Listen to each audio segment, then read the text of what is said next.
Hello बेटा, कैसे हैं आप सब? बढ़िया एकदम। चलिए एक और अच्छे क्वेश्चन के साथ आज का सिलसिला शुरू करते हैं। इस क्वेश्चन में पहले मैं आपको इनैक्ट करके दिखाऊंगा कि कैसे एक टॉपर इसको बहुत जल्दी 5 से 7 सेकंड्स के अंदर इसको देखे बिना कुछ सॉल्व करे बस ऐसे ही इसका आंसर वो लिख देगा, है ना। ये पूरा इनैक्ट करके दिखाऊंगा और फिर उसके बाद मैं आपको बताऊंगा, पूरा एक्सप्लेन करूंगा कि कैसे वो ऐसा कर पा रहा है ना, इतनी जल्दी बिना कैलकुलेशन के, उसको कैलकुलेशन को स्किप करके वो कैसे आंसर तक पहुंच जाता है। ये मैं आपके सामने रिवील करूंगा ताकि आप सब भी उससे लाभान्वित हो सकें, उससे बेनिफिट ले सकें। ठीक है बेटा, चलिए शुरू करते हैं, इसको पढ़ते हैं क्वेश्चन को। तो find the centre of mass of a uniform disc of radius a from which a circular section of radius b has been removed. The center of the hole is at a distance c from the center of the disk. तो ये तो रहा question बेटा, मैंने आपके लिए पढ़ दिया। अब इसको एक्सप्लेन भी करूंगा, लेकिन उसके पहले मैं आपको दिखाता हूँ कि क्या करेगा। टॉपर इस क्वेश्चन को यूँ देखेगा 3-4-5 सेकंड सोचेगा, उसके बाद सीधे लिखेगा यहाँ पर माइनस बी स्क्वायर सी अपॉन ए स्क्वायर माइनस बी स्क्वायर। सीधा वो उसको लिखेगा और आगे बढ़ जाएगा। इस पूरी प्रक्रिया में वो 5 से 7 सेकंड से ऊपर नहीं लेगा। ठीक है ना, आप देखिएगा इस चीज़ को 5 to 7 सेकंड में सीधा आंसर लिख के आगे बढ़ जाएगा। वो ऐसा कैसे कर पाया, इतनी आसानी से कैसे कर दिया उसने, आइए इसको हम रिवील करते हैं। तो आइए बेटा देखते हैं कैसे इस क्वेश्चन को बहुत स्मूथली कर सकते हैं। स्टेप बाय स्टेप देखेंगे, आइए देखते हैं। तो सबसे पहले तो मैंने आपको क्वेश्चन जो है उसका डायग्राम पूरा बना के दिखा दिया है। डायग्राम कैसे बना, ये डायग्राम क्या कहता है, आइए देखते हैं। तो उसने कहा है कि सबसे पहले एक यूनिफॉर्म सर्कुलर डिस्क है, ठीक है, जिसका रेडियस ए है। तो ये ए रेडियस की आउटर डिस्क है, ये ऑरेंज कलर से बड़ी वाली, ठीक है। इसका सेंटर है O1, ठीक, ओके। दूसरी जो आपकी डिस्क है वो है बी रेडियस की, ठीक है, और उसका सेंटर O2 मैंने बोल दिया, उसका सेंटर O2 है। तो बी रेडियस की आपकी डिस्क है वाइट वाली, जिसका सेंटर बेटा O2 है। तो ए रेडियस की आपकी आउटर डिस्क है बेटा बड़ी वाली, जिसका सेंटर है O1, और बी रेडियस की आपकी ये अंदर जो स्मॉलर डिस्क है, जो कि एक्चुअली रिमूव करी गई है, इसका जो सेंटर है बेटा वो है O2, ठीक है, ओके। अच्छा, क्वेश्चन ने ये भी बताया, उसको मैं यहाँ बनाना भूल गया था, मैं आपको बना के दिखा दे रहा हूँ। क्वेश्चन ने बेटा यहाँ पर ये भी बताया है कि O1 O2 ये जो दोनों सेंटर्स हैं, इनके बीच का जो गैप है, इनके बीच का जो डिस्टेंस है बेटा वो कितना है, वो है C। यहाँ लिखा हुआ है, आप देख सकते हैं। इन दोनों ही डिस्क के सेंटर्स के बीच का जो डिस्टेंस है बेटा वो कितना है, C। So this is the data we have. So ये मैंने आपको क्वेश्चन को एक्सप्लेन किया। ये इतना फिगर कोई भी जिसका जैसे स्टूडेंट की प्रैक्टिस अच्छी है, जिसने अच्छे से अपने तैयारी करी है, वो ये डायग्राम बेटा मेंटली, उसके मेंटली दिमाग में पूरा डायग्राम आ जाता है, उसको बनाने की जरूरत नहीं पड़ती। बनाएगा भी तो हल्के से रेफरेंस के लिए, ये तो जरूरत नहीं पड़ती है, ठीक है बेटा। तो ये पहला स्टेप बेटा हम लोग ने इस क्वेश्चन का एग्जीक्यूट किया, जिसमें आप क्वेश्चन के डायग्राम को बनाएंगे प्रॉपर्ली, ठीक है ना। और अगर आपकी प्रैक्टिस हो जाएगी तो फाइनल एग्जाम में बनाने की भी जरूरत नहीं पड़ेगी, ये मेंटली आपके दिमाग में आ जाएगा, ठीक है। तो स्टेप 1 इज एग्जीक्यूटेड। स्टेप 2 की तरफ बढ़ते हैं बेटा, आइए देखते हैं। तो बेटा एक टॉपर या एक सिलेक्टी जो है वो अपने समय को बहुत बचाता है, और वो ऐसा कैसे कर पाता है, कॉन्सेप्ट्स को लगा के। कॉन्सेप्ट्स को वो क्या करता है, अप्लाइड फॉर्म में लगाता है, सिर्फ उनको थ्योरी मान के नहीं चलता है, ठीक है। तो टॉपर क्या करेगा, इस क्वेश्चन को छोटा करने के लिए, बहुत जल्दी सॉल्व करने के लिए, वो इस कॉन्सेप्ट को यहाँ पर लगाएगा कि एक जो डिस्क होती है बेटा, एक जो डिस्क होती है, उस डिस्क को हम उसके सेंटर, उसका सेंटर ऑफ मास तो उसके सेंटर पे ही होता है, ठीक है ना। तो ये बाहर वाली जो पूरी डिस्क है जिसका रेडियस a है, इसको हम कहाँ दिखा सकते हैं, सेंटर O1 पे दिखा सकते हैं। तो वो क्या कहेगा, वो कहेगा ये दो डिस्क है ही नहीं, ठीक है। यहाँ पर ये आपकी पहली, ये आपका पहला मास है O1 पर, और इसका मास है M1। अभी हम M1 की वैल्यू निकालेंगे बेटा। और इससे C डिस्टेंस पर, जो कि क्वेश्चन ने बता भी रखा है, इससे C डिस्टेंस पर दूसरा मास है ये। वो कहेगा छोटी वाली डिस्क भी नहीं है, छोटी वाली डिस्क की जगह पर वो सिर्फ उस पूरी डिस्क को एक पॉइंट मास से दिखाएगा कि जो छोटी वाली पूरी डिस्क है वो O2 पे लोकेटेड है, और उसका जो मास है बेटा वो M2 है। वो कहेगा this whole figure is reduce to this two particle system M1 M2 at O1 at O2, और उनके बीच की दूरी C है। वो इसको ऐसे रिप्रेजेंट कर देगा, ठीक है बेटा। अच्छा, आप आगे बढ़ते हैं। तो बेटा क्योंकि सेंटर ऑफ मास पूछा गया है हमसे बेटा इस सिस्टम का, और इस सिस्टम को हमने इस 2 पार्टिकल सिस्टम से रिप्लेस कर दिया है, इसको ऐसे शो कर दिया है, रिप्रेजेंट कर लिया है। तो इसमें हम क्या करेंगे, अब 2 सिस्टम का सेंटर ऑफ मास हम जैसे निकालते हैं उस तरह से हम प्रोसीड करेंगे, एकदम बेसिक से करेंगे। तो बेसिक से कैसे प्रोसीड करते हैं बेटा, जो M1 होता है आमतौर पर 99% जगहों पर ये परंपरा है कि यहाँ पर आप ओरिजिन मानते हैं, यानी कि यहाँ का, अभी तो सिर्फ ये लीनियर डायग्राम है ना बेटा, तो सिर्फ एक एक्सेस लेंगे।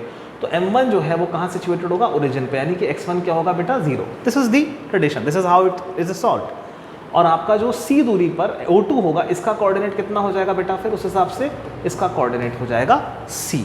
सिंपल है, कोई दिक्कत की बात नहीं है। M1 x बराबर 0 पे है, तो उसे C दूरी पर M2 है O2 लोकेशन पे तो C दूरी पे है तो उसका x कोऑर्डिनेट C हो जाएगा। As simple as that. अब हम यहाँ पर बहुत सिंपली XCM का फॉर्मूला लगा देंगे। आइए देखते हैं। तो हम सब बेटा जानते हैं 2 पार्टिकल सिस्टम हो या इन पार्टिकल सिस्टम हो, जो फॉर्मूला लगता है वो क्या लगता है, m1x1 plus m2x2 upon m1 plus m2। ठीक है बेटा। अब यहाँ पर एक चीज़ तो तुरंत कर दीजिए, आप x1 को 0 प्लेस कर दीजिए, तो उससे क्या होगा, आपको तुरंत इस चीज़ से मुक्ति मिल जाएगी। ठीक है ना, 0, ये तो कम से कम कुछ तो लेसन हुआ आपका काम। x2 आप जानते हैं C है, उसको हम प्लेस कर देंगे, उसमें कोई दिक्कत नहीं है।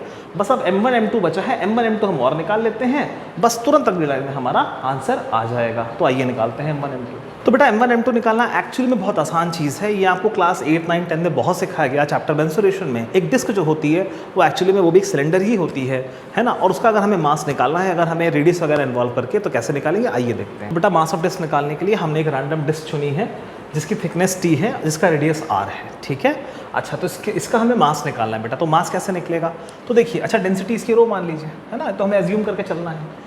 तो बेटा मास जो होगा डिस्क का वो क्या होगा, वो तो डेंसिटी इंटू वॉल्यूम होता है। किसी भी चीज़ का मास बेटा डेंसिटी इंटू वॉल्यूम होता है। अच्छा डेंसिटी को आप क्या लिखेंगे, रो।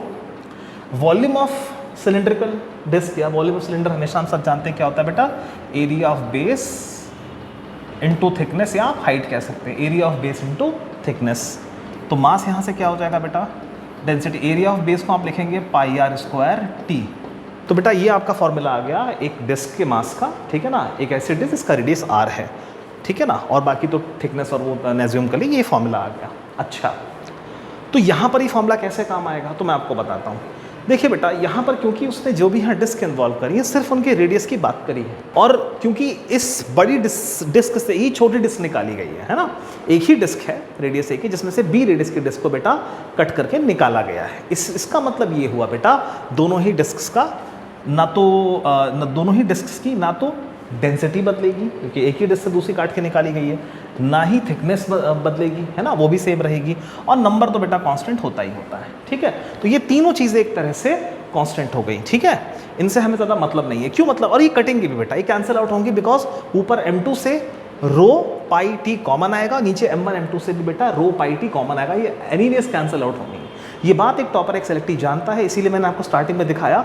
वो इसीलिए सिर्फ रेडियस से मतलब रखता है, मतलब रेडियस के स्क्वायर से मतलब रखता है, डेंसिटी और थिकनेस के चक्कर में और पाई के चक्कर में वो नहीं पढ़ रहा। उसको पता है, उसकी प्रैक्टिस इतनी है कि वो जानता है कि लास्ट में कट जानी है। ठीक है ना बेटा। आइए, तो मास यहाँ से क्या हो जाएगा, सिंपली हम कह सकते हैं मास प्रोपोर्शनल टू रेडियस के स्क्वायर आ जाएगा। यानी कि टॉपर को पता है ये बात अच्छे से बेटा कि उसको इस फॉर्मूले में मास की जगह सिर्फ रेडियस का स्क्वायर लिखना है। ठीक है ना, तो इस चीज़ का, इस हैक का वो यूज़ करके बहुत इजीली यहाँ पर, जितनी तेज़ी से मैंने आपको तब दिखाया क्वेश्चन के स्टार्टिंग में, क्वेश्चन को सॉल्व कर देगा। और यहाँ पर भी आप कर सकते हैं। आइए देखते हैं कैसे। तो यहाँ पर बेटा हम इसमें सारी वैल्यूज़ को अगर प्लेस करें, देखिए कितनी तेज़ी से आंसर आता है। ये तो 0 हो ही गया बेटा, इससे मतलब नहीं। अच्छा यहाँ पर मैं एक माइनस लगा रहा हूँ, बिकॉज देखिए इस चीज़ का डाउट आपके दिमाग में जो भी लोग देख रहे हैं वो ज़रूर आ रहा होगा कि m2 तो काट के निकाला गया, मैंने रिमूव लिख भी दिया है खुद भी, तो भी मैं तब से m2 के मास की बात क्यों कर रहा हूँ। एक्चुअली बेटा m2 के मास की इसलिए बात कर रहा था क्योंकि फाइनली इंपोर्ट करेंगे तो माइनस लगा देंगे। माइनस सिग्निफाइज के निकाल के हटाया गया है ना, तो इट हैज़ बीन रिमूव, तो इसीलिए हमें माइनस हाथ प्लेस कर देंगे, तो उसमें जितनी मात्रा बची है वो सब साइड हो जाएगी, वो एक तरह से बाईपास हो जाएगी। ठीक है ना, तो माइनस, अच्छा m2 की जगह रखेंगे क्या, m2 का रेडियस, m2 का कितना रेडियस है बेटा, b है, तो यहाँ लिखेंगे b स्क्वायर, x2 की जगह आपको पता है c, नीचे m1 की जगह बेटा आपका क्या आ जाएगा, इसका रेडियस आपको a दे रखा है आउटर डिस्क का, तो a स्क्वायर, और इधर आ जाएगा b स्क्वायर। तो ये आपका आंसर आ गया। और आप इस चीज़ को नोटिस कर पा रहे होंगे कि देखिए कितनी आसानी से सॉल्व हो गया, बहुत आसानी से ये क्वेश्चन जो है आप देख सकते हैं। ये सारी चीज़ें अगर आपको पहले से बहुत ज़्यादा नहीं, थोड़ा बहुत भी अगर आपको आइडिया है कैसे प्रोपोर्शनैलिटी मास में कट होती है, कैसे आपको एक माइनस प्लेस करना है, और कैसे है ना x1 0 होता है, इधर 2-3 चीज़ें प्री रिक्विजिट्स हैं जो कि 2-3 क्वेश्चन आप लगाएंगे तो आपको आ जाएंगी। तो उसके बाद आप सीधा जब इस क्वेश्चन को पढ़ेंगे, पढ़ने में जो भी 2-4 सेकंड लगे, फिर आप उसके बाद 3-4 सेकंड में सिर्फ इसी को लिख देंगे, इसको लिखेंगे और आगे बढ़ जाएंगे। 10 सेकंड के अंदर ये क्वेश्चन सॉल्व हो जाएगा। एक्चुअल सोल्यूशन टाइम 5 से 7 सेकंड ही रहेगा। तो इसी तरह से एक टॉपर एक्टिविटीज़ को सॉल्व करता है, और उसके मन में क्या चलता है वो मैंने पूरा आपके सामने यहाँ रिवील कर दिया है। इसको देखिए, समझिए, प्रैक्टिस करिए, और आप लोग भी इससे लाभान्वित होइए, बेनिफिट लीजिए। ठीक है ना बेटा, तो चलिए आप लोग इसको नोट कर लीजिए, हम लोग अगले क्वेश्चन मिलते हैं। ओके, टेक केयर बेटा, बाय। कोई डाउट्स है तो आप लोग बता सकते हैं।